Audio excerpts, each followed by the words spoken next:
All right. Well, good evening, everyone. Thank you for coming and thank you for being here. This is the regular City Council meeting for Minnetrista for November 13th. A little different day. Yesterday was the observation of Veterans Day, and I want to say thank you to all of our veterans out there that live in our community, but also that live and serve this country. We really appreciate your service. Thank you. And so with that, first order of business, I'd like to, one, remind you to put all your cell phones on airplane mode or silent so you don't disrupt the proceedings here. And number two, would you please join me in Pledge of Allegiance? I pledge allegiance to the flag of the United States of America and to the republic for which it stands, one nation, under God, indivisible, with liberty and justice for all. So with that, just going to make a few introductions here. I'm Lisa Whalen, I'm the mayor, and to my right are our city staff, our city administrator, Mike Barone. Brian Grimm is our finance director. Next to Brian, we have David Abel, our community development director. And next to him, standing in for Ron Batty, who is our usual regular attorney with Kennedy and Graven, we have Ron Stroman tonight with us. Thank you very much. And then we have our chief of police, Paul Falls. And on the end over here, I'm going to start with our director of administration, Cassandra Tabor. And then we have our city clerk, Kris Linquist. And then also sitting in for our regular engineer is Adam Dubois with WSB this evening. And then we have council members. Bruce is absent this evening, John Tschumperlin, and then Mike Molitor, Pam Mortenson right next to me, and again, I'm Lisa Whalen. So again, thank you for joining us. Are there any additions or changes to the agenda as listed? Hearing none, is there a motion to approve the agenda as presented? So moved. Is there a second? I'll second that. Okay, Mr. Tschumperlin made that motion and Ms. Mortenson seconded that. Any further discussion? Hearing none, all those in favor signify with aye. Aye. All those opposed, motion passes 4-0. So next we move on to our agenda, special presentations this evening. We don't have any. And we have, next is persons to be heard. We do have one gentleman signed up. Rob, is it Schwartz, okay. Mr. Schwartz, you will have to come to the podium. You have to state your name and address for the record, and then you will have 3 minutes to address the council. We typically don't take any action, but we can tell you what to do or refer you to where you need to go. Okay, my name is Rob Schwartz. I live at 727 Fifth Avenue South in Minneapolis. Okay, go ahead. And my biggest concern is, I guess I have Chief Falls here. My concern is about Chief Falls because I was a reserve officer back in 2014, 2013. And then I used to work for the United Airlines. I had a back injury. So back then the Chief Falls and Officer Studeberg asked me to step down and resign because they said I was unfit for duty. And I did have a concern. I tried to call before and talk to the HR. The different police departments asked me to contact them because they red flag means that I'm not unfit for duty, but I told them I had notes and letters from my doctors that they said I'm cleared from my back injury, but are they going to block me for the rest of my life for being a police reserve officer, which I like to volunteer? That's my question for the chief of police. Okay. In there. Well, or they keep on blocking me. well, that's not a decision that the council would make. I just want to know because I can't get no answers from. I left a message last year for the chief. Okay. I never returned the phone calls, or when I asked the HR people. Well, They don't know. Well, we don't know what a red flag is, but all these other departments tell me to contact you people. Okay. Well, okay, I again. just wanted to see why they're going to be blocking me for the rest of my life, and I have all doctor's notes and said I'm like Sure. wax, clear for injuries where I can do stuff. All right. So first of all, this is not. We are not HR. Yeah. We do not handle those types of situations. Yeah. That is handled by our HR Will department. they be able to do something for me? I instead of I giving me don't the runaround? I don't know, but I would highly recommend that you talk to our HR department. Okay. They're the ones that could give you the legal definition of what you can and can't do. Yeah. That's not our determination to make. Yeah. So I think I'd want to bring it up to the council. Sure. Since I talked to the HR before, and I try to leave Sure. a message with the chief and the people who know. okay. I don't get no answers. So that's what I got from a lawyer. So the lawyer told me if I can't get nothing done, I can speak to a lawyer about that, and they can Okay. help me out. All right, That's why I well, bring my concerns up, see if you can help me. If I can get a number or something, I can call the HR and submit my forms from the doctors. the number you would have to call is Yeah. our number, which is 952-446-1660, and then ask to speak to the people in HR. Yeah, All but if right. they don't do nothing, who can I go to next? You may have to talk with your attorney then. Yeah, I- but they I- can't accept these letters from the doctors? I- He said, I'm fit. Mr. Schwartz, like I said, we can't, we're the Okay. council, we don't make those HR decisions, Yeah. and we're not Okay. privy to the legal aspects of it. Okay, So again, you can call and talk to our HR. If you Okay. don't get anywhere, then maybe your next recourse might have to be, you would have to seek legal Okay. counsel. I know All some right. departments told me to contact with the chief, but I don't know if I can sit down with you, Chief Wallace. Again, I think I've given you direction All on right. what you can do, and so Yeah. I'm going to say thank you for coming and bringing Yeah. it to our attention. Yeah. All right, Okay. Mr. All right, Schwartz. thank you. Thank you. So that concludes our persons to be heard. So next we move on to our consent agenda items. It's rather a lengthy list, and I would like to remove number C, which is approved claims, and I would also like to remove number I, which is approve the site plan for the Nike storage. Any other ones that need to be removed or you would like removed? I'd like to remove letter M. M is accepting a monetary donation, okay? I don't think I I think you is the meant one that, L. yeah, it's L. L. I'm sorry. All right, L, Yeah. thank you. So that's why I say approve site plan for Nike storage, accepting a monetary donation is number M, and then L. removing, yes, L, and removing claims. All right, I'm going to get this straight sooner or later. That remains. Any other ones? Otherwise, then consent agenda items consisting of A, approve work session meeting minutes from our October 15th, 2018 meeting. B is approve regular meeting minutes from October 15th, 2018. Removing C. D is approving a Hennepin County GIS user agreement. E is approve the CUP amendment for T-Mobile at 4700 Marywood Lane. F is approve a variance at 5360 Eastview Avenue. G is approve the step increase for Mike Bruzek, Public Safety Officer. H is approving a step increase for Aaron Rassett, Public Works Maintenance Worker. I is approved step increase for Mike Pollock, Water Treatment Plant Operator. J is approved not to waive municipal tort liability monetary limits. K is approved plans and specifications, authorize advertisements for bid 2018 for the inflow and infiltration abatement project, removing L and removing M. Is there any questions, discussion? I do have one question on the Marywood item. I didn't want to pull this, but I just want to have a discussion. Well, then we'll have to pull it, yeah. Do you have a real quick question then? I do have a real quick All question. right. So this is a generator. Yep. Do we know how often it's going to be tested, just from a noise perspective? I think they test it once a month. Once a month. Yeah, Correct. All right. yeah. And the comment at the planning commission was, there's Highway 7 right there. I'm not sure we could even hear it. Right.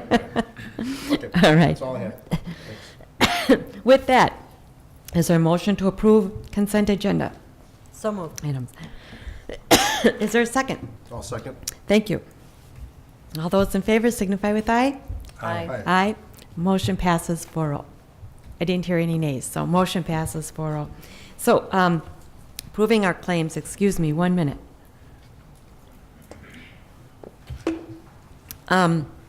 Just have a question. On page 23, so I've got to get to it real quick.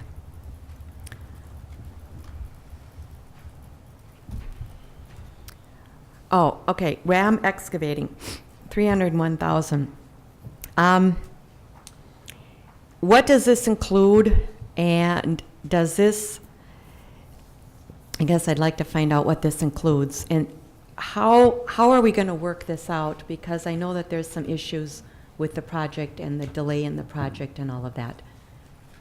So, I can start, I guess, Madam Mayor and Council. I believe from talking with engineering staff that the majority of this is for the actual, like the final lift or the main line, that second paving. So, obviously that was done, I think mainly by their subcontractor, or was it Midwest or whoever, so that's what the lion's share of that 301 is. So this is by no means the balance of the contract or any, close. We definitely have a few $100,000 held back that they either haven't completed or retainage or or that type of thing. So Okay. I don't know if that helps or answers, but a lot of this was, this is valid work done by the subcontractor paving Okay. the road or doing that second paving or that final lift or whatever you call it. All right. Anybody else have a question regarding this? All right. So, and then the other one is Valley Paving. That was on page 22, on page 20, I believe. So I have some big concerns, and I have spoken with Gary too. And so this is for $80,000, over $80,000. Valley was out there on Thursday and Friday of last week when it was snowing. So one, is this it's 86,000.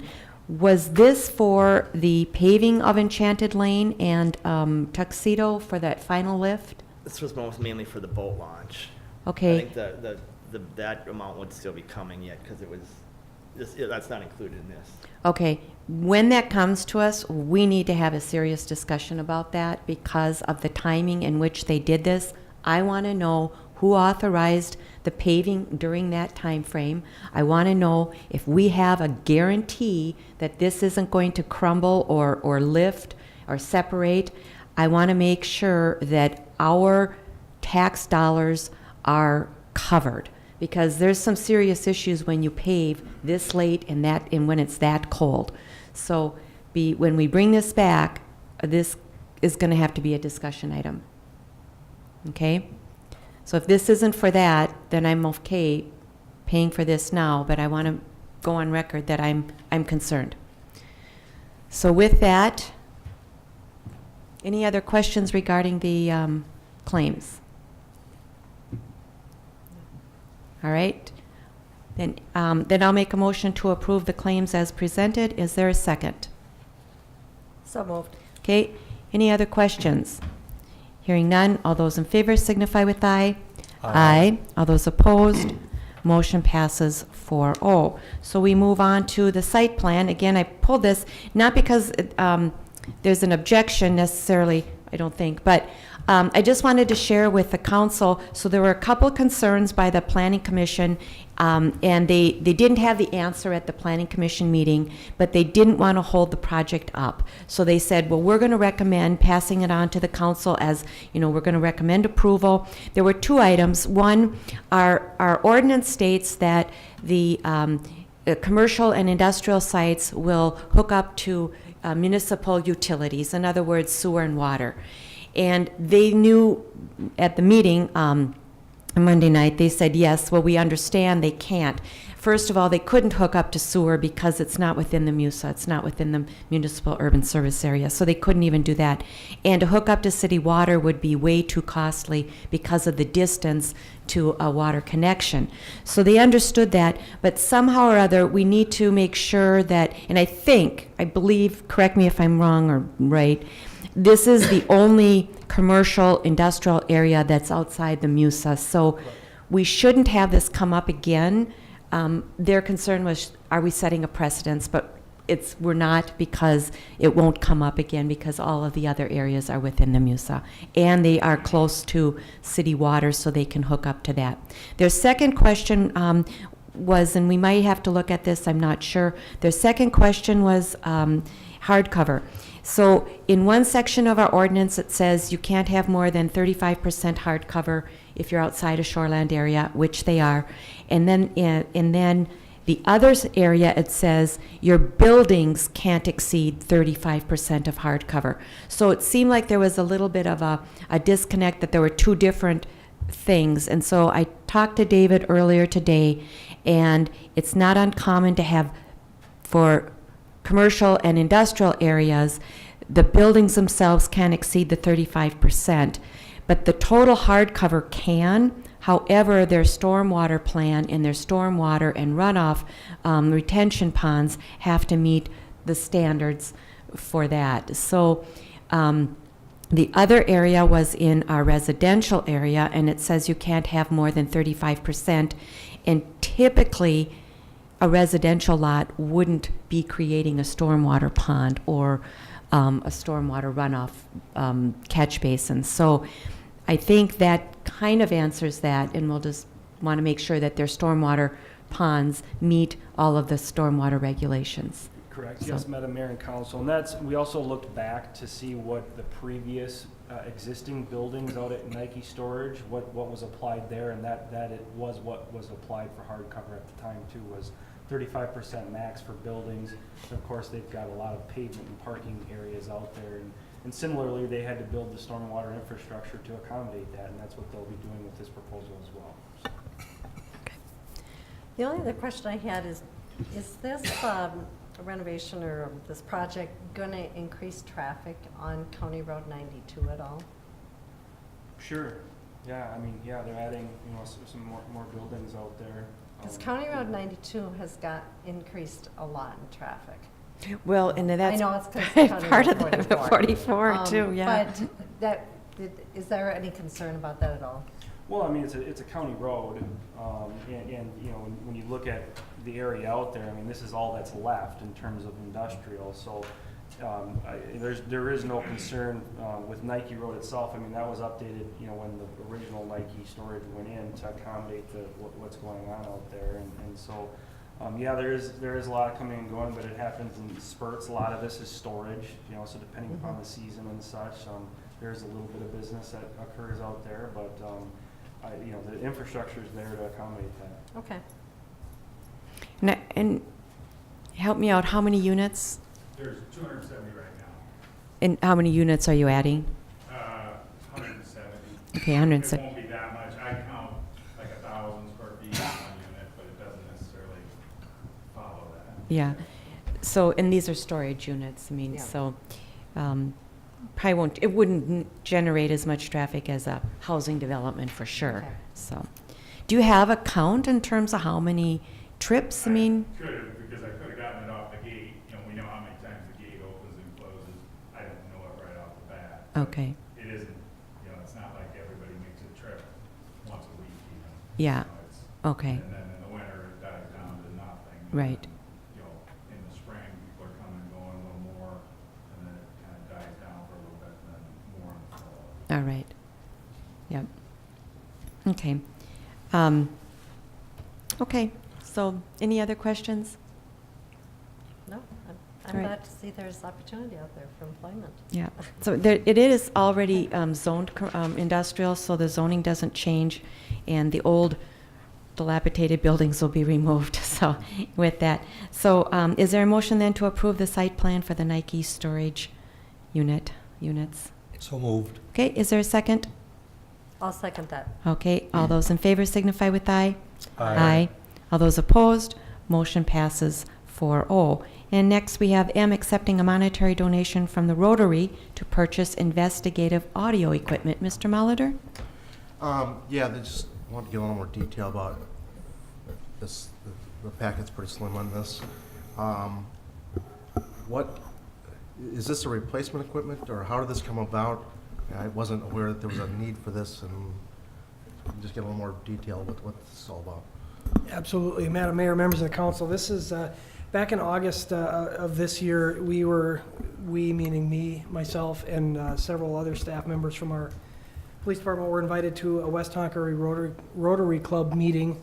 And at that meeting, they basically expressed that they would like to show appreciation for what we do, and so they said that they would like to donate some funds to the department and asked if there was something they could help purchase that maybe wasn't budgeted for. And so through that discussion, we have, I guess to make this as condensed as I can for you, each officer is assigned a digital recorder, which they use to take tape statements. And so they have to be of certain specs and certain type in order to work with our dictation software, because those statements are essentially transcribed, and so in order for the secretarial staff to be able to do that in the format that we need very specific equipment, and it's fairly expensive. So over the course of the last several years, we've been gradually replacing those as they get old and the technology is no longer useful. We are at a point where we needed to replace a couple more, and so they were willing to purchase 2 of those for us, and so which comes to about $1,000. And so that's how we arrived at this. Okay, so these are, we've already have units, and these are just replacing those with updated versions of this, so. Correct. So it's, we're already using the equipment, just new equipment to be used. Absolutely. And this is a vital piece of equipment. This isn't something that we could live without. This is a requirement by the county attorney's office that in all felony cases and a number of other cases, we have to take tape statements and then put them in a format that the county attorney's office can use in order to prosecute. So you've got properly. process and procedures around how to use that, and what's acceptable, and what's not acceptable, and things like that? Yes, absolutely. Okay, great. Just And one this more is background. enough to purchase 2 of them. Yeah, I So, got that. yeah, Yes. yeah. So this is, I guess, with that, I'll just say this is a very generous donation, and we appreciate this very much. It was something that we were looking in CIP to replace down the road. This is just allowing us to do it without actually having one fail prior to replacing it. So we're very appreciative of that. Yeah. Does So- every unit carry one of these? Yes, every officer is issued one of these recorders. Good, but good question. And yes, the Mound West Tonka Rotary, very thankful for their contribution and their support. So thank you very much. So with that, I'll make a motion to approve. okay, and is there a second? I'll second that. Okay, motion has been made to accept the monetary donation from the Rotary Club to purchase the investigative audio equipment. Any further questions? Hearing none, all those in favor signify with aye. Aye. All those opposed, motion passes 4-0. So next we move on to business, no public hearings tonight, so our business item. The first one is canvassing the November 28 election results. Ms. Linquist. Madam Mayor, members of the council, cities are required by Minnesota statutes to canvass the general election results for the city's portion of the election, and this must be done between the 3rd and 10th day after the election is held. Minnetrista had a very good turnout for a non-presidential election year. There was 5,097 registered voters at 7 a.m., 245 people registered to vote, giving the city a total of 5,342 registered voters. 4,160 registered voters voted. So that was a 78% turnout rate for a non-presidential election year. In 2016, we had an 86% turnout rate for the presidential election. So actually, this was a really good Yeah, election. very good. The polls were steady with voters all day. We also had a very good turnout during absentee voting. On the ballot, there were 3 candidates seeking election for 2 council seats for a 4-year term that will begin in January and will expire December 31st, 2022. Those candidates were Elroy Balgard, Pam Mortenson, and John Tschumperlin. The candidates that were elected were Pam Mortenson and John Tschumperlin. I would also like to thank staff members Angie Bowl, Don Motzko, Anisha Mueller, and Public Works for all their help with executing a successful election cycle. I would also like to recognize and thank all the election judges who served tirelessly to provide public service to their community on that day. As outlined in the staff report, there is a procedure to follow for canvassing the election results. So I'll go ahead and give you all your canvassing board oath, and then I'll turn it over to the mayor.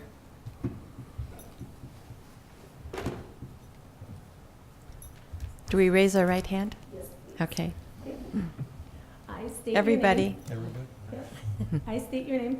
Aye, John. Pam Mortenson. Lisa Do solemnly Whalen. swear to support the Constitution of the United States, Do solemnly swear to support the Constitution of the United States, the the Constitution of the State of Minnesota, the Constitution of the State of Minnesota, and to discharge faithfully the duties of the office of the Canvassing Board and to discharge faithfully the duties of the office of the Canvassing Board of the City of Minnetrista, Minnesota, of the City of Minnetrista, Minnesota, to the best of my judgment and ability, so help me God.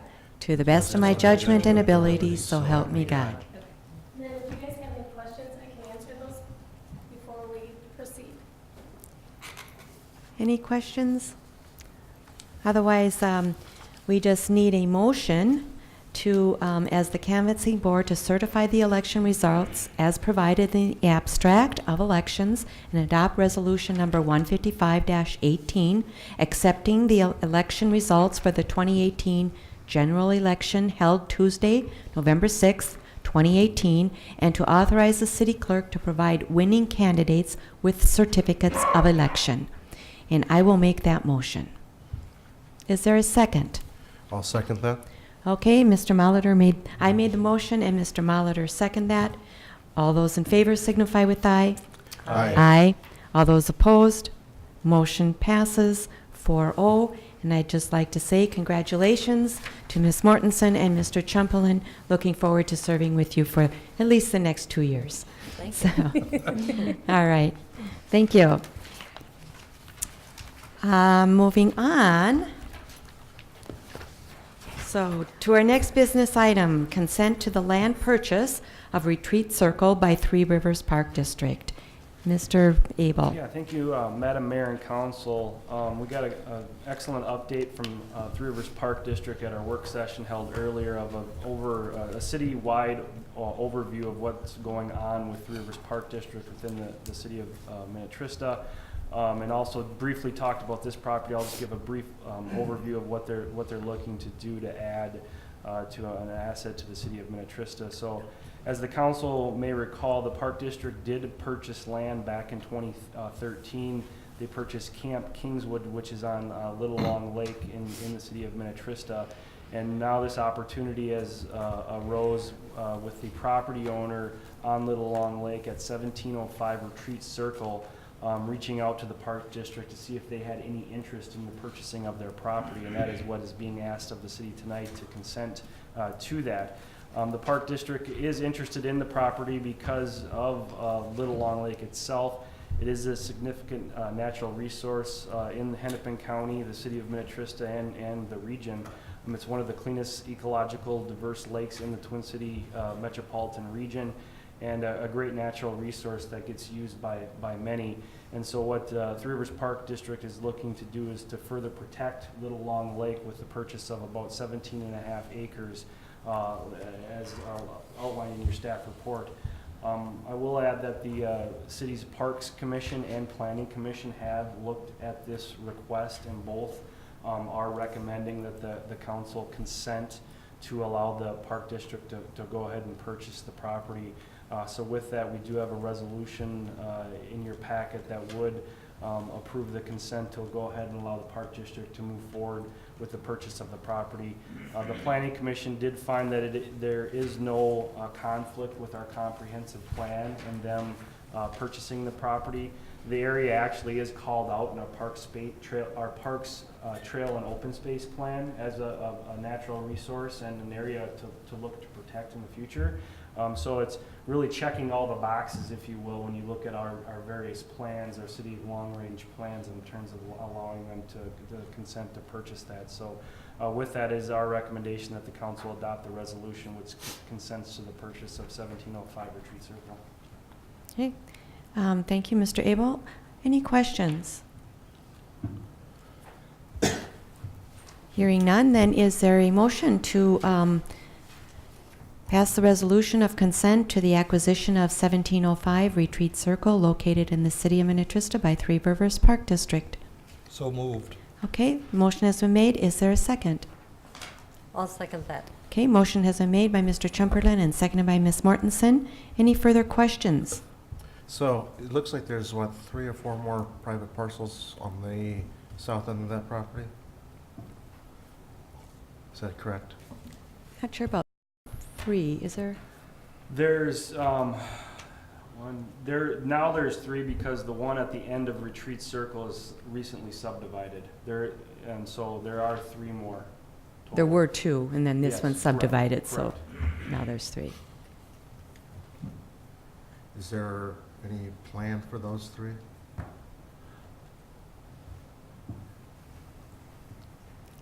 Ms. Grissom is with Three Rivers Park District. Thank you for joining us. Thank you, Madam Mayor, fellow council members. We have just heard really in the last 2 weeks that the parcel immediately south of 1705 is, that property owner is interested in selling in some capacity, so we have not brought anything to our board yet, but we will be bringing a proposal to our board, and if our board supports it, then we would do an appraisal process to see if we could come up with a willing seller agreement, and we again would be working with the city to make sure that it's in line with your long-term plans as well. So at this time, we don't have a board adopted plan, but we are preparing to, staff are preparing to bring a proposal to our board to look at acquiring that next parcel, and the 2 parcels south of there, I think that opportunity may have come and gone in the dead of night, so. The one directly south is vacant land that Kelly's referring to, and then as she alluded to, there was a recent subdivision, so there's an intent to build a new home on that newly created parcel, so the likelihood of there being willing sellers there is probably Right. slim. Yeah, they paid quite a bit to subdivide it. Right. I mean, Wasn't that one also just to the south there? Didn't they just get a variance to put in solar panels? Is that one on the south, I thought? No, Not that that makes a difference, but it looked familiar that I thought were putting in solar panels. that might have been on the other side of the road, I think. Okay. So we're always going to have some private property on this lake. It's kind of what we're boiling down to. Based on this. probably, yeah. I mean, who knows? Well, I mean, if someone's building a new house on a piece of property here, they're going to have a nice private lake. Paid for by us. Councilmember Molitor, you bring up a really good point. The nice thing about the acquisitions that Three Rivers has been fortunate to proceed and being successful in hopefully 1705 and possibly the next one to the south of that is that the way the water moves through the lake is it comes from the north and goes to the south. So in terms of preserving the water quality, getting the parcels that we already have established and then those next 2 that we're talking about, that's really helpful. And then as you move farther south, you're kind of off that main lobe and you're starting to get right where there's kind of like a floating bog between the north lobe and the south lobe. So on the north lobe, it's still going to be pretty publicly held, and I don't believe that you would have a house overlooking it, at least as visual as the house that's currently there. Your proposed trail comes down the left side of the lake, right? Yes, that's correct, on the west side. West side, yeah. Okay. Any other questions? So, hearing none, then a motion has been made and seconded then. All those in favor signify with aye. Aye. All those opposed? Opposed. Motion passes 3-1. Mr. Molitor dissenting. Okay. So now we move on to our professional services agreement and authorizing preparation of feasibility study for the street projects for 2019. Mr. Dubois, is that you? Yep, that's All fine. right. Yeah, thank All you, right. Madam Mayor, members of the council. At the last city council meeting, you saw a very similar resolution and proposal, but it was not approved and there were some questions raised and clarification that was needed. So before you is a revised staff memo and a proposal in the packet. And so I wanted to just go through the revisions to the proposal and the staff memo and then address some of the questions specifically after that. But if any questions come up while I'm talking through it, feel free to interrupt me. All right. So background discussion, as you all are aware, the bids were received for the 2018 project. They came in high, and so the project was not awarded. Some of the work as part of that project is going to be contracted out separately, but a handful of the streets proposed for 2018 are going to be rolled into the 2019 project. Those are all mill and overlay streets, and it also includes removal and replacement of the City Hall parking lot, and drain tile on Sunnybrook Circle. So the 2019 project includes all those streets, as well as the addition of mill and overlay on Oxy Oak Circle and reclamation of Kristen Lane, Duchesne Circle, and then paving of approximately 200 to 250 feet of Ingerson Road, north of County 26, which is a gravel road currently. As part of the agreement, a feasibility report will be generated by WSB, and that's just for the reclaimed streets. A feasibility report is needed there per state statute because the costs associated with those reclaimed streets would be assessed to the benefiting property owners. That's one distinction A from... portion of the cost. A portion, Thank yes, you. Thank you. Thank you for the clarification. That's different from mill and overlay project where that's a maintenance activity and there are no assessments, so a feasibility study is not needed. At the bottom on the first page here, the design for the 2018 project is all completed and it was bid. In order to roll the design for 2018 into the 2019 plans and specifications, the price for that, the fee would be $1,160, and that is part of the $62,900 not to exceed fee on the proposal. We've got the fiscal impact table, which has not changed from the staff report that you saw at the last city council meeting, along with the proposed schedule for improvements. That also has not changed. And that schedule follows the public process and the requirements needed for the state statute 429 process to assess the properties. Some questions were asked at the last city council meeting. The first one that I wanted to address was regarding breaking out the cost between 2018 and 2019. A question was asked just to clarify that the city isn't paying twice for the same work because some of the same streets are included in 2019. So the staff report and the proposal addresses that. The additional cost for incorporating those plans is $1,160, and that is included in the hourly not to exceed of $62,900, not in addition to. And Mr. Goubois, can you tell us, what did we pay in 2018 for the engineering fees for that? Yes, perfect. That's Okay. my next question. Thank you. You can see through the paper. Yes. So it was Mental at- telepathy here. No, go Yeah, ahead. exactly. Okay. It was asked how much the city spent in 2018 for the plans and specifications. So the proposal that was approved by the council for that project was for design of the plans and specifications and construction observation, and that was $51,300. This was made up of $24,100 for the plans and specifications, just the design, and then $27,200 for construction services, totaling $51,300. So of that total, for the completed design, which has been completed and bid out, the city has paid in total $16,100, which is comes in underneath the proposal fee of $24,100 for the design of the plans and specifications. So in total, just to clarify. So we haven't paid for the 27.2, the construction services, is what you're saying? Correct, yes. Yep. So we've paid 16,000 of the 24,000? Yep, and that's Okay. for a completed design. There's no more design work going on for those 2018 streets. So that did come in Less than less what? than the Yep. proposal fee. Okay. As we're talking about the fees, I wanted to jump into the 2019 project. There was a question about Uh-huh. what costs are getting rolled over.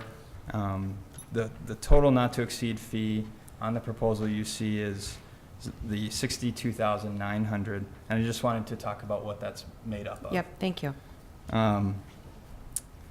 So as I stated a little bit earlier, some of the streets in 2019 need to be reclaimed, and so we need to prepare a feasibility study. That was a cost that was not associated with the 2018 Mhm. project because they were all mill and overlay.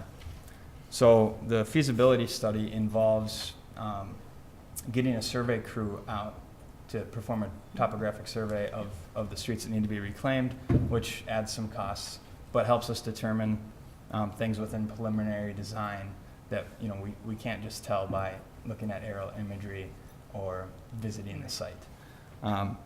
So that is rolled into the feasibility study. The feasibility study portion of the fee is $28,000.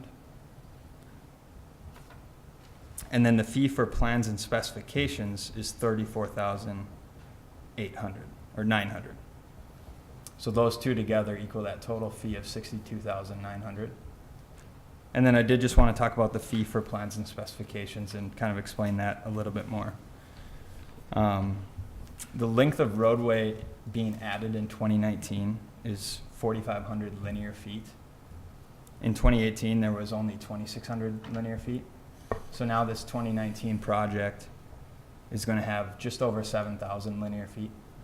And the reason I just wanted to bring that up is because if you look at 2018 and say the design proposal fee was 24,000, how come it's 34,000 in 2019? The length of the streets that are going to be are proposed to be improved has increased, and then also the scope, again being a reclamation project, Versus a mill involves and a little overlay. bit more of a Yeah. complexity in the design process.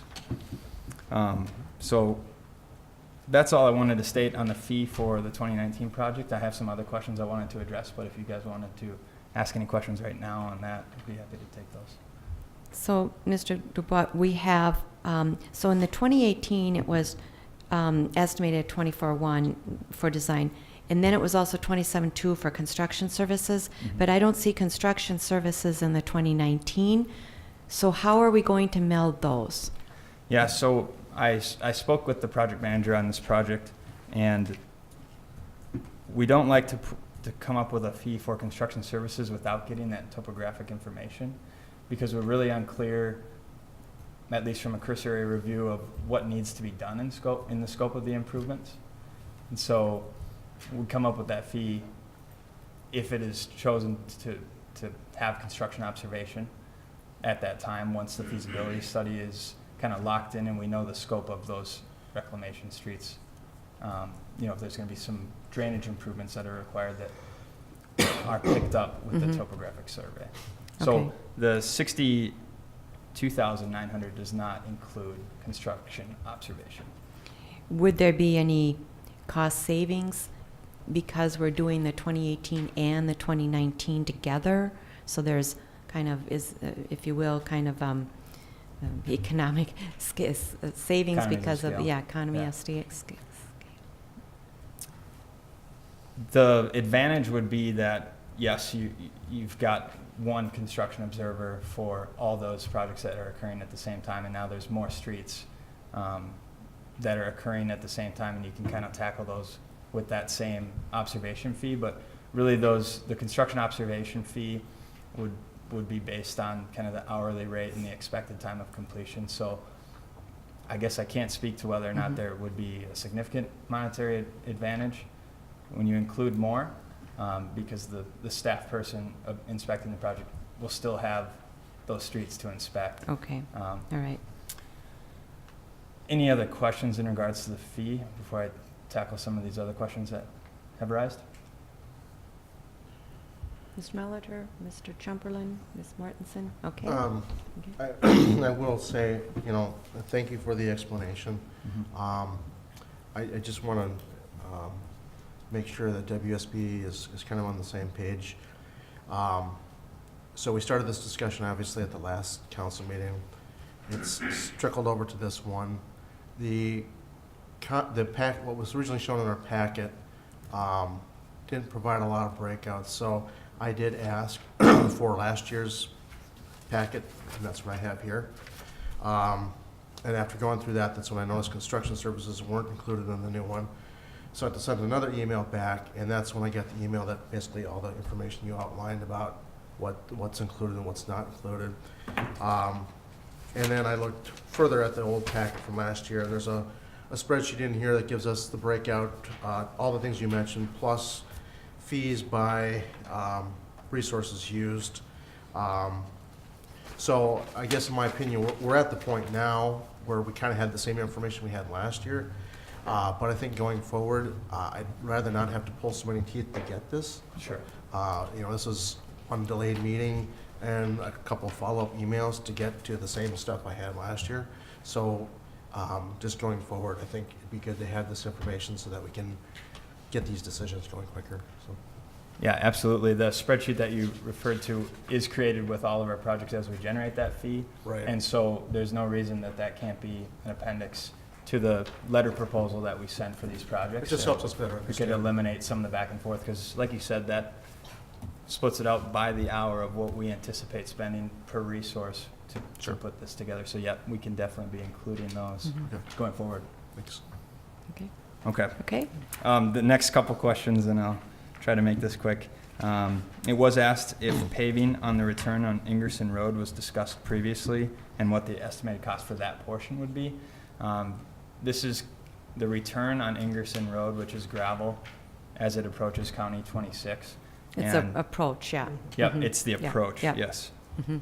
And so Public Works has historically in the past paved a section of these to help with maintenance. And so that was discussed at the October 1st work session, and then it was identified in the October 15th council memo. But it is a need, and the proposal kind of goes through the need for that to be paved. The estimated construction cost right now is $14,000. On this approach, because it's a very steep hill, we might have to go back a little bit further to really make it functional and not have the gravel wash out. And so we're working with Public Works to determine, is that 200 feet, is it 250 feet? Yeah, and there was a couple of different conflicting distances. One was 100, and then one was 200 to 250. So Mhm. is the 14,000 for the 250? Yes. Okay, Yeah. thank you. All right. And see, and that didn't come up on the chart. See, we had that chart. I don't know what page it was on now. I think 125. 125. Yeah, okay, thank you. It's not shown there, and that kind of threw me off too. So the 749 is actually 14,000 more, correct? Yeah, it's not shown in this table, but as a preliminary estimate, I would say to include that 14,000. Add it to the added to 749. 749. Okay, I thought that was part of what's noted on the second bullet point of reclamation. You're talking about the last bullet, there's three sets of bullet points, flows onto page 128 of the packet. I would expect that to be part of the reclamation cost for those roads of the 235. well, I just want to, so you're saying, okay, I understand what you're saying, but I'm 'Cause it's- hearing a little here's different. the table, and it says below that, these are all the things that are in there, part of which is this approach, or whatever we're calling it, on page 128. It's like the sixth sub-bullet point. Yes. Under the topographic survey of the reclamation and aggregate roadway, it's on Right. 128 that rolls into 129. Okay, well, so again, it's just because it wasn't in the chart, Mhm. it was elsewhere, so I just want to make sure that the 749 estimate is including the 14,000. Madam Mayor and Council, just to kind of give you a heads up, the last time we did some of these approaches, it was actually taken out of our regular street budget. Okay, And I think that's what the plan was through this one again, because it kind of fell more under a maintenance issue, okay, is what was determined last time, and that was when Mark Erickson was here. So that's kind of what I think we were planning on doing with this, same thing as actually take it out of the regular general fund budget okay, as far as that, because that's what we did with the other ones when we did Apple Garden and Deer Creek. Okay. And basically, the reason for this, just to kind of where, in the grading process, the blades under, if this is the grader, the blades here, the front sticks out here. So when we grade up to a county road, we end up sticking the front end of the grader out a good 15, 20 feet. yeah, So we've Sure. done this, and I don't know if you're familiar with the intersection that we have. We've already done the south side, which is North Branch, and this is Yeah. the other one. The approach is so bad, we cannot You can't see, at all. So that's what right. they're doing. And there is a very steep hill there, which we've had twice now. We've had 2 of our trucks slide down and end up in the swamp and having to get pulled out. So that's why we're kind of looking at this as a safety aspect too, so we can also salt this area in the winters. Okay, so maybe Like I said, that's, last time it was done through the actual street budget. okay. So is that being proposed this time too? That's where I was looking at it. Okay. That's why it was put in there as part of the project to bid, but it was gonna be paid out of that. Okay, and maybe that's why the 749 doesn't include the 14, because it's not coming out of the road fund. And that's on me without. That's without okay. I just- discussing with them, and I Yeah. apologize for that. We just I don't have to I understand that, apologize. yeah. I don't have the answer to that, but Okay. it sounds like Okay. that is the case. I just Okay. can't confirm it right now, but I can clarify that and let Yeah. members of the council know that All right, it will be coming from the maintenance fund or general fund. or general fund, or, Yeah. and if we have money in the road budget, maybe it comes out of the road budget, I don't know. I like the approach that Yeah. Gary's. Yeah. It's also All right. consistent with what we've done, so, Good, yeah, thanks, Gary. all right, thanks. And then Okay. just a couple more, and Yep, then we'll be done. okay, I know. It was asked if paving of the City Hall parking lot is necessary, or if seal coating could extend its life 3 to 4 years, and what the design cost of the parking lot's improvements are. So the design of the parking lot improvements was completed in 2018, so the cost for the design is already accounted for. It is planned at this moment to roll that into the 2019 project.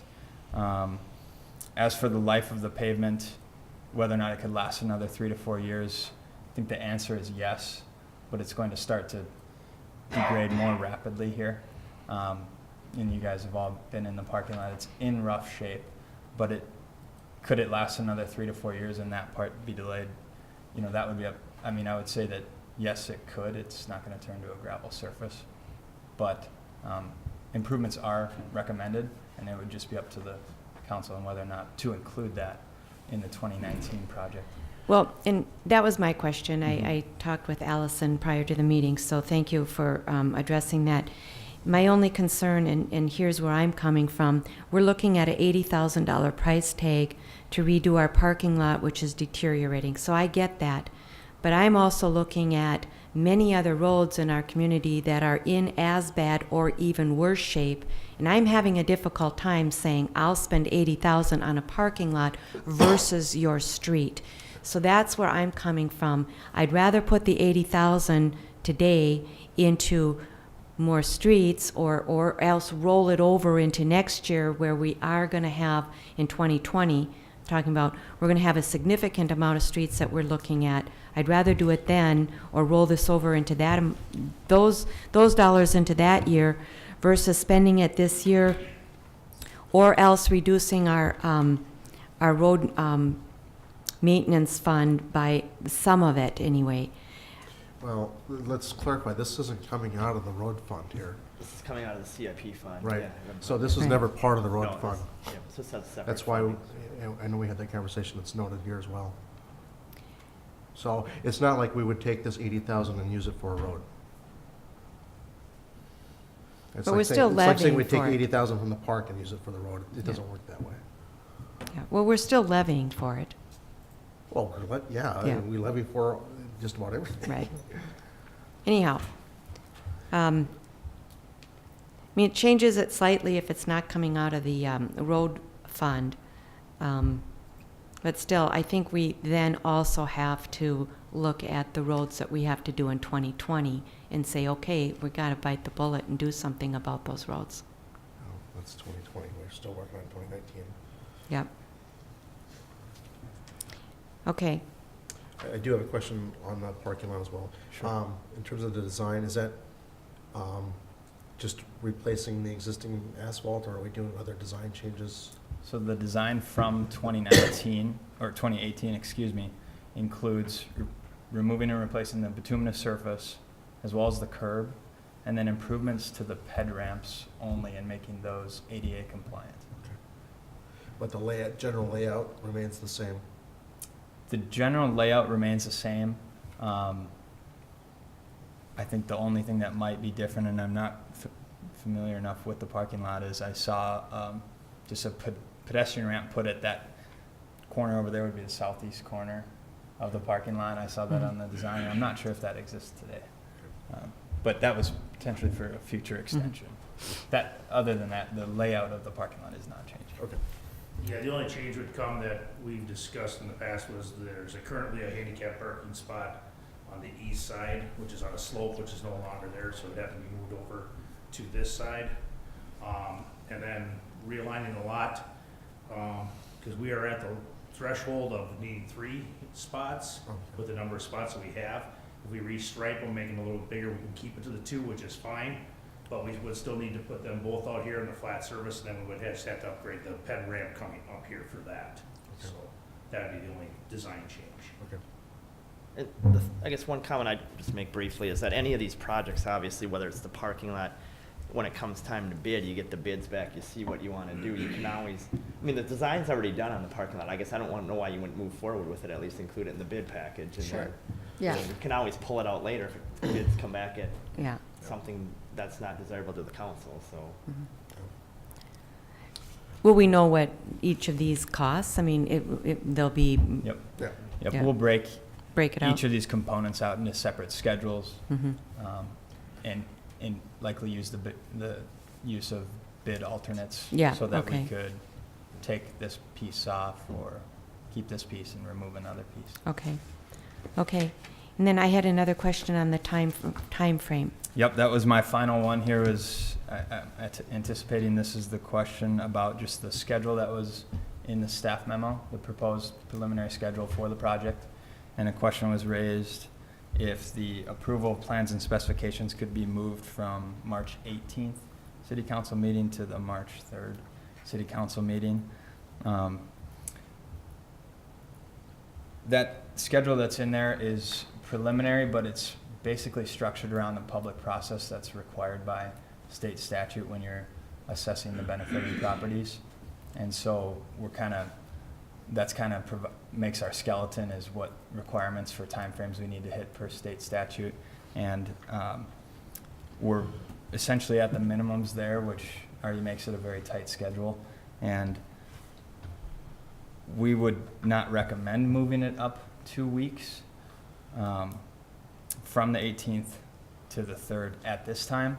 As we work through the feasibility report and really narrow down the scope, with that report comes pretty much a set in stone project schedule.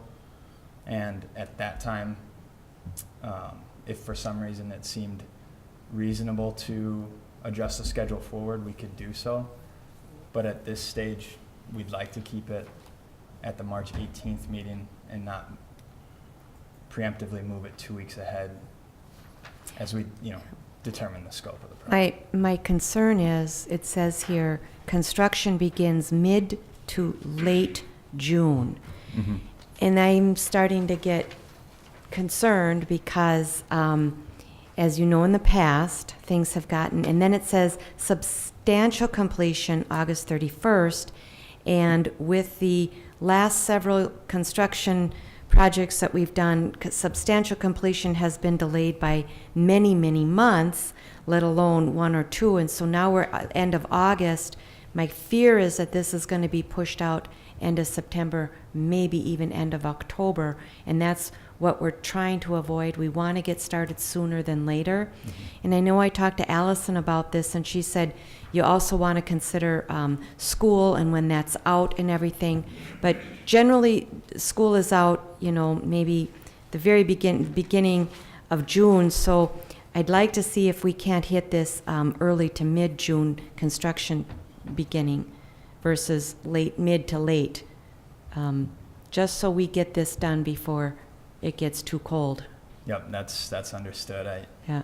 You guys have been plagued with that issue, and Yes. many other communities have as well, and I don't know why that trend is occurring in the contracting business right now, but we are still striving for an early bid opening so that we can hopefully get some good bid prices. The point about school being out, that's a valid point, but like you said, this says mid to late June. Earlier would be better. As we work to finalize the plans and the design, as part of those specifications, we dictate, the construction schedule start and substantial completion. And so if we saw room for moving that forward at that point, I think that would be a good time to do so. Okay. The other benefit of giving a contractor more of a window to perform this project is you might also see better bid prices because they can schedule different projects first that are quick, or Sure. but you do run the risk of then they extend it out and out and out. And so And I think we'll have to look at our contracts and make sure that they're a little tighter than what they've been. sure. Specific, especially since we've had this horrendous issue with Halstead, and we've had issues with Paving and Unenchanted and Tuxedo. So I really think we need to take a look at those and make sure that we cover ourselves a little bit better. Yeah, I agree. We can work with the city attorney and staff on developing the liquidated damages and amount and see what we can do from a contract standpoint to hold these contractors to the dates that they agreed to substantially complete projects. Okay. Those are the questions that I had pre-prepared. If you guys have any other ones, I'd be happy to stand for those. Any other questions? Comments? Okay. So Council, what is your pleasure?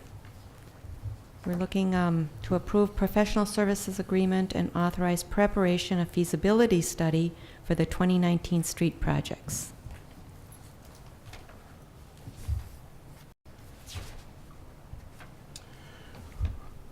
I'll move to accept as presented. Okay, is there a second? I'll second. Okay. Any other questions? Discussion? If we make this decision tonight, we can still consider moving City Hall parking lot to a different year, right? We could, and I think part of that's going to be part of our budget discussions, maybe next meeting.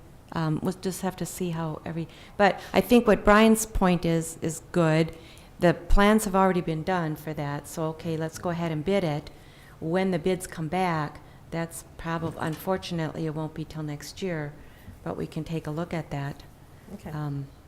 See what we want to do there. Yeah, and I will just remind everyone that our projected budget in 20 and 21 looks a lot worse than 19. So if we're going to do this, I highly recommend we bite the bullet and do it in 19, because I think 20 and 21 get to be even tougher. I think if it's more than 80,000, I'm not going to be prepared to do that, because we're not going to have the money 80,000. for That's what we that. got. But If it comes in at 100, yeah, we'll Yeah. talk about it regardless of where Right. it comes in. But I just want to put that out there, is that this doesn't get any easier. Mhm. So- Well, and that goes to say for all of the mill and overlays and reclamations, if they come in substantially higher than what we budgeted for, then we're going to have to make some adjustments. Just like we did this year. I mean, so, all right. We're no stranger to that. Yeah, we will have to look. Okay, Thank you. thank you. All right, any other questions? All right, hearing none, then all those in favor signify with aye. Aye. All those opposed, motion passes 4-0. So next, we have approved quotes for the restoration at 7515 Halstead Drive. That is Mr. Gabois again. Gary, did you have those Or was quotes that available, Gary? or were you I'm gonna sorry. speak on that? I didn't get anything. It Okay. all went to, Paul, Okay. and all the quotes. I have nothing prepared or I have no additional comments for approving those quotes. Okay. Well, I'll just step Yeah, in okay. a little bit here, because Adam's at a bit of a disadvantage not being on this particular topic all that long. But this was going to happen one way or the other, because at this particular property, because the driveway had to be moved as part of the overall Halstead project. So this was going to happen one way or the other. And so we went out and got some quotes on this with the help of the actual homeowner as well. And so we're recommending, I believe, the low one. They're both pretty tight. I think it's Judlicki that's $400 difference. Yeah, about a $400 difference. So I do know that.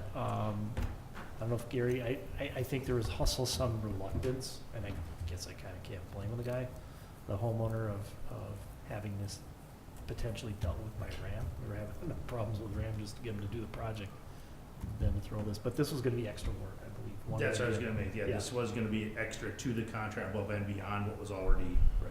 in the contract, so that is why, we did decide to go out for it. Plus, Mike is right, the homeowner did have some concerns with the contractor that is in place, so it was, decided to go out for these quotes. Either pay RAM 21,000 that neighborhood, and maybe watch them not do it on time to this homeowner's liking, or find somebody else to do it. Either way, the city was going to be paying the. We had to do it either We could way. do one way or the other. Okay.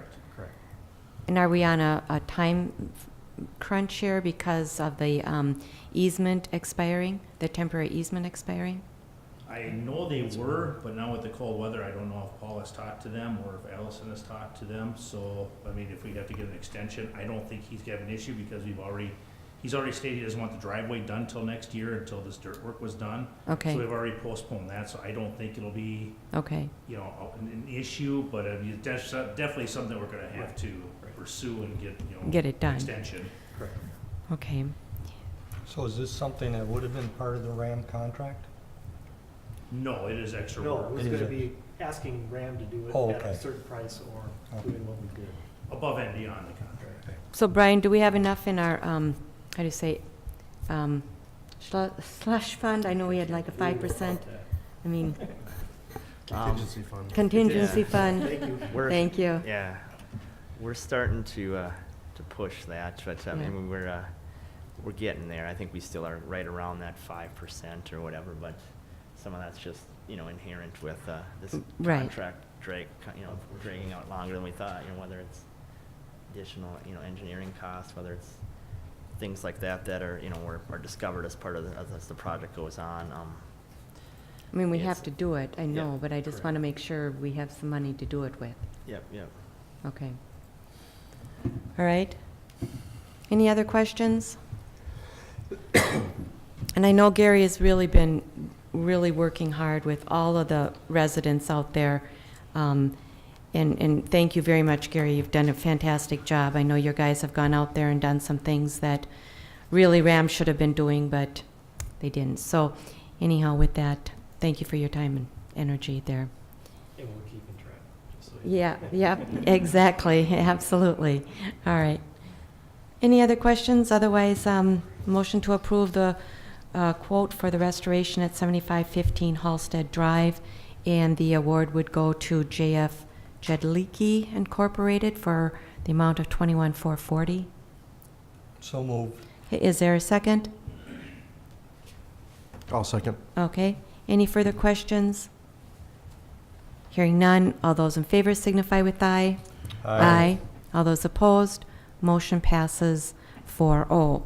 And I'm serious, Gary, I really appreciate all that you've been doing, not just on these projects, but other areas in the city as well, so thank you. So moving on now to staff reports, City Administrator, Mr. Barone. Thank you, Madam Mayor and City Council. Before I get to some of my things, I would just like to talk a little bit about the election. We had a great election. Our staff did a great job. Kris Linquist heading that up. After the election on Wednesday, I sent out 3 emails. I sent one to Mr. Bellegarde, just congratulated him on running a good campaign. He was disappointed, as you could understand, but did say, thank you for tossing your hat in the ring. But most of all, I'd like to congratulate our newly elected council members, Pam Mortenson and John Tschumperlin. We look forward, as representing city staff here, working with you guys in the next 4 years in your case, but obviously next year is the 2 years. start to that process with this 5-member council. Yeah. I'll ask council members, speaking of next year, to bring your calendars with you in 3 weeks, which is December 3rd, for our next city council member. At that night, I hope to have a chance to hear what you have to do or have to have, or open dates for the first month or 2 of next year, as we look to maybe plan a council staff retreat for some strategic planning. As you know, we do our strategic planning every other year now with the onset of the election, and and seating of new council members, in this case, existing council members.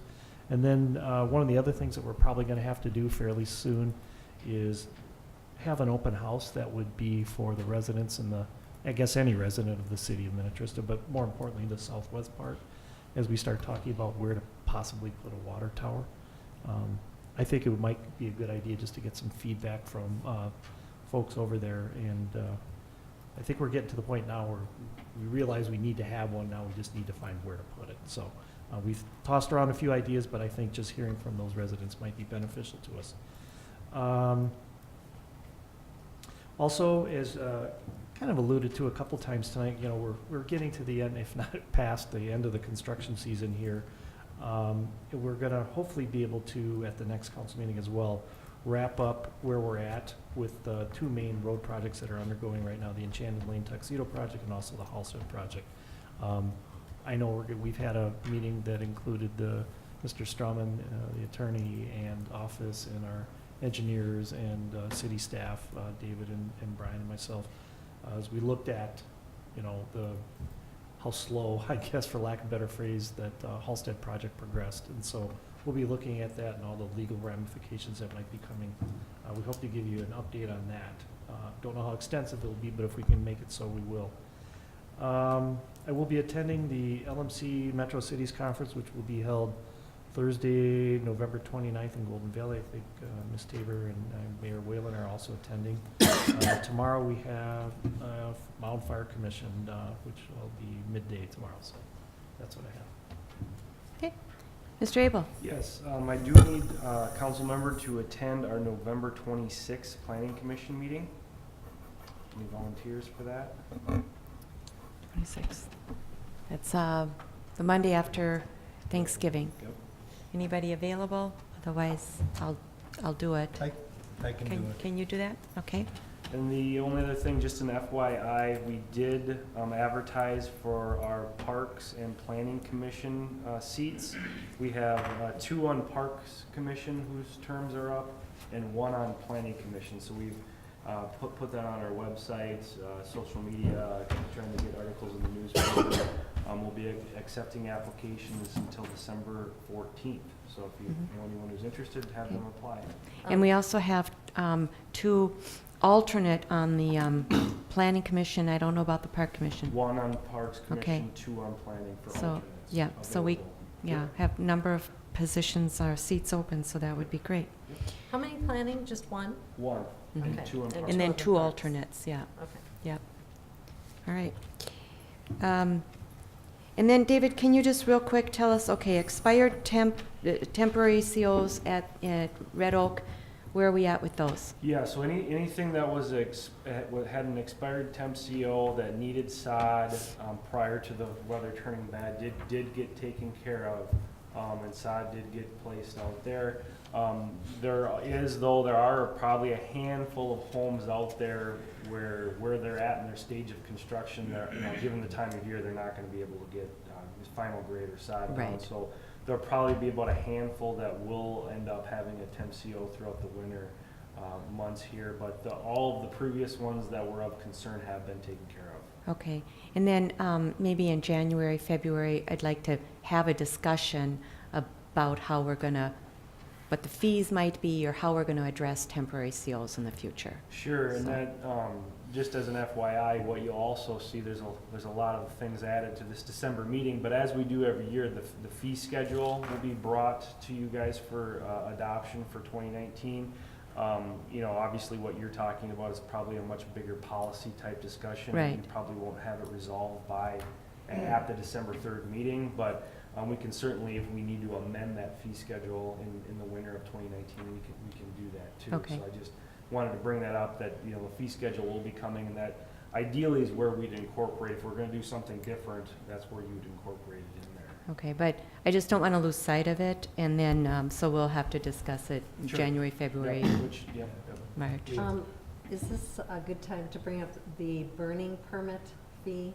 I did have a couple residents asking, is this the time to ask it? Well, that would, we'd have to talk about that too, I guess.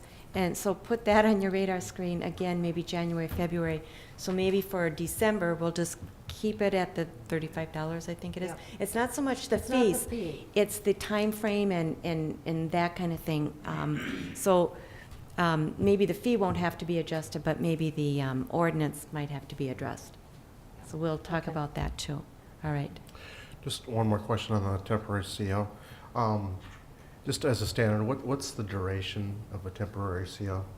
Is it 6 months or? Depends. Yeah, I mean, it depends upon the situation. I mean, we're Oh, so obviously. it's not a we- fixed end? No. I mean, you don't want to leave them out very long, and every case is going to be a little bit different based on what our building official knows of that situation. I mean, we've cracked down on them quite a bit here recently to try to move Right. things along, obviously.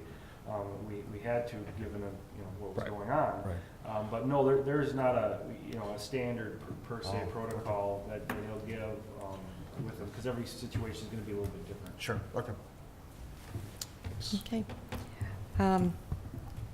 Anything else? Ms. Tabor, I'm sorry. That's all right. Madam Mayor, members of the council, I just wanted to provide an update on our open enrollment that we're doing regarding benefits with staff, which we do obviously yearly.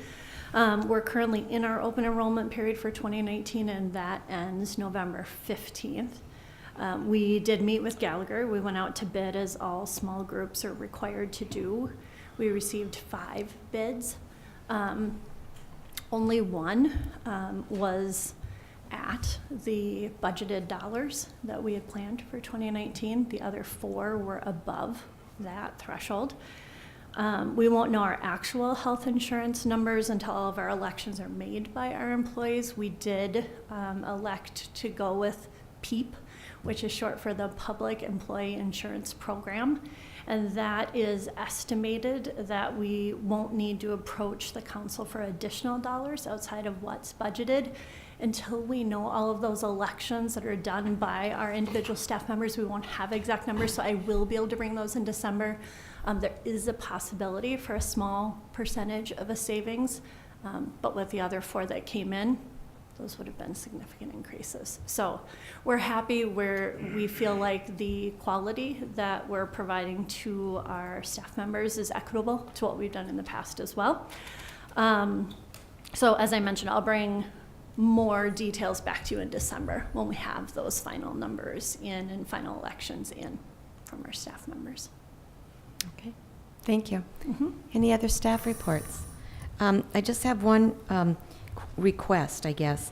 So when we talk about the Halstead and the Enchanted and Tuxedo projects, is there a possibility that staff could send a letter to the residents, specifically or especially to the Halstead residents, kind of explaining where we're at and what the next steps are going to be and kind of what the issues were, and I don't know, something. Again, communications with our residents. I know they've been upset, many of them, some of them not knowing what's going on. Madam Mayor and Council, we've had a brief discussion about that, and we're generally in agreement of doing that. Just don't know exactly when we would send that out. I would like to work with staff a little bit more on that, but it's a great idea. Like I said, we've talked about that a little bit. It's been a frustrating project, not only for council members fielding phone calls and emails from people, city staff as well.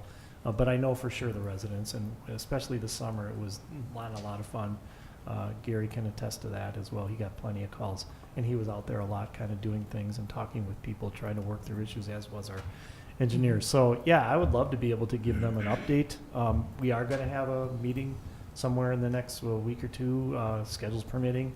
But we hope to be able, as I said a little earlier under my staff report, to come back to the council, talk a little bit about kind of where we're at, how okay. much of through final completion are they actually at, and what does that mean, and going forward. But I'd like to share some of that information because it's been, a quagmire to say the least with dealing with this vendor. So. Okay. All right. Council reports. Mr. Tschumperlin, question: are you going to be able to go to the Pioneer Sarah Creek Yes. meeting? Okay. Yes, All right. and that's Thursday. Yep. Okay. You're And then I'll have the planning meeting at the end of the month as well. Are you able, if you're not able, let me know. Sure. Okay, all right, thank you. I know, yeah, okay, thank you. Mr. Molitor? LMCD, there's been substantial discussion about the harvesting program, the weed harvesting program.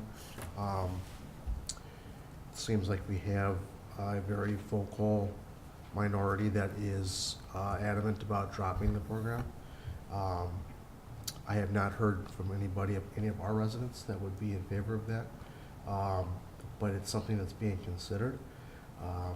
So we did not take any action at the last meeting, but we're going to have to decide pretty soon because efforts for the next season will begin pretty soon in terms of stuff that has to happen. So just a heads up, I don't know, obviously I don't know where that'll go, but it's something that's being scrutinized pretty heavily right now. So Seems to me like there should be some kind of a in-between, maybe like doing the harvesting in the channels, because I can't imagine if you don't do the harvesting, those channels are just going to get all, well, that's the policy right now, is that they only harvest in navigational areas such as Right. channels. They don't go into every little nook and cranny. Right. There's private harvesters for that.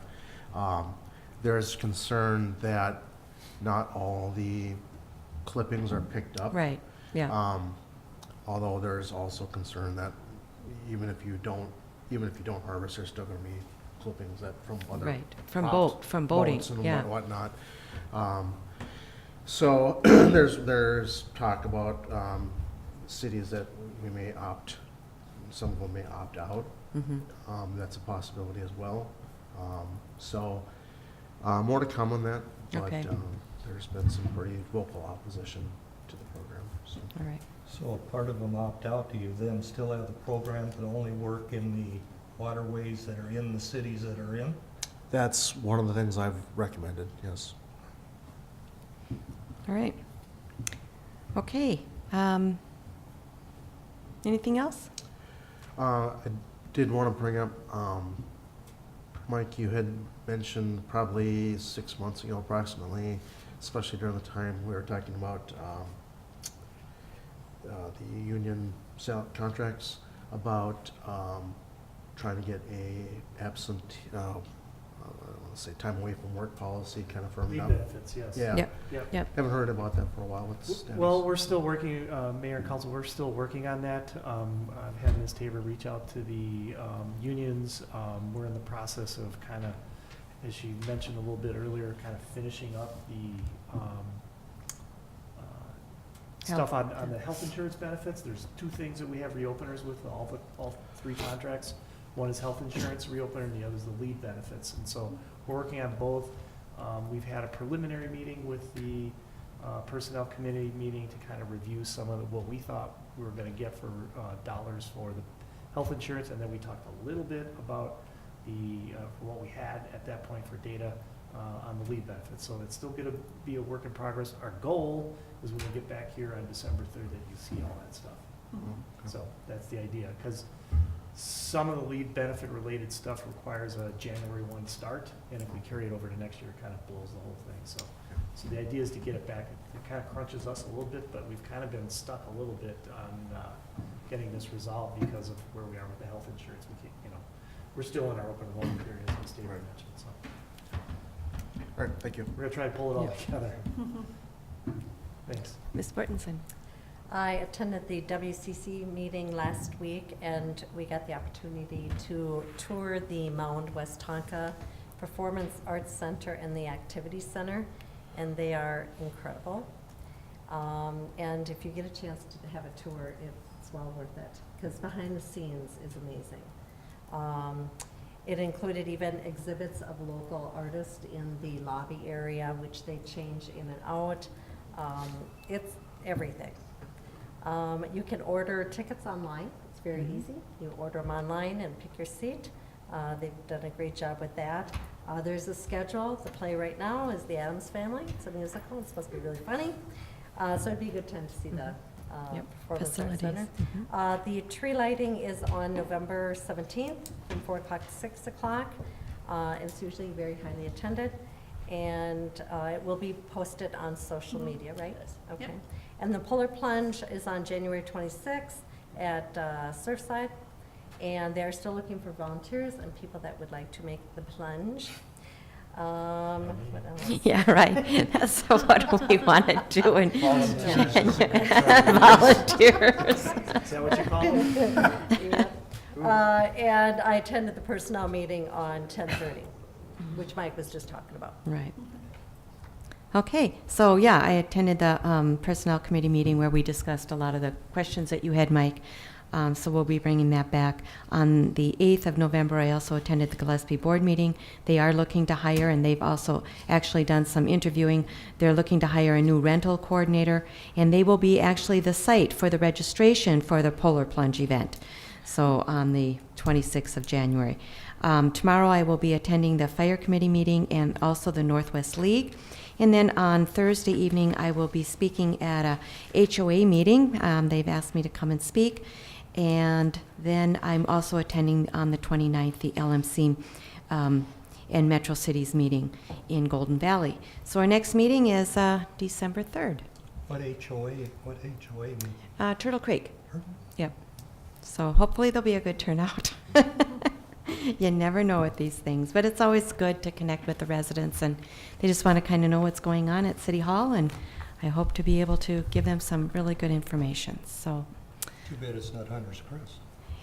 I've attended those too, so maybe they'll invite me back sometime. So, all right. With that, that concludes our meeting. Is there a motion to adjourn? So moved. Is there a second? I'll second. Okay, all those in favor signify with aye. Aye. All those opposed, motion passes 4-0. Thank you very much. And again, congratulations. Thank you.